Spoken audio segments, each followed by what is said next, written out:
Everest থেকে নামার সময় আমি তুষার জড়ে পড়েছিলাম, যেটা প্রায় 2.5 ঘন্টা ছিল। একটা জায়গায় বসেছিলাম, একটা এক্সপোজড রিচ বা গিরিশিরাই, তো এমন একটা জায়গায় যেখানে কোথাও কোনো আড়াল নেই আর কি।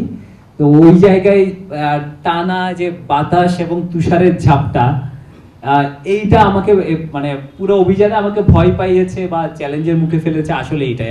আমি যেহেতু ক্লাইম্ব করতে পছন্দ করি, তো আমাকে লোৎসের ক্লাইম্বটা মানে বেশি আনন্দ দিয়েছে, কারণ এটার চ্যালেঞ্জটা, ডিফিকাল্টিসটা অনেক বেশি ছিল। ফেস ধরে ক্লাইম্ব করতে হয়। তো পর্বতে মোটামুটি 3 ধরনের ক্লাইম্ব হয়। একটা হচ্ছে রিচ বা গিরিশিরা ধরে, 2 দিকে স্লোপ থাকে, ঢাল থাকে, এটা ফেস ধরে হয়। আর একটা হচ্ছে কুলোয়া বলে এমন একটা জিনিস যেটা পর্বত গায়ের একটা সংকীর্ণ খাত, যেটা দিয়ে এভারেস্টের চেয়ে বড় বাধা হচ্ছে এভারেস্ট যাওয়ার জন্য অর্থ জোগাড় করার যে চ্যালেঞ্জ, সেটা আরো বড় পাহাড় আমার পার্সোনালি আমার কাছে আর কি মনে হয়েছে। কারণ আমি স্পন্সর পেয়েছি, এরপরও ক্রাউড ফান্ডিং করেছি, স্টিল আমার অনেক অলমোস্ট 15-16 লাখ টাকা লোনও করতে হয়েছে।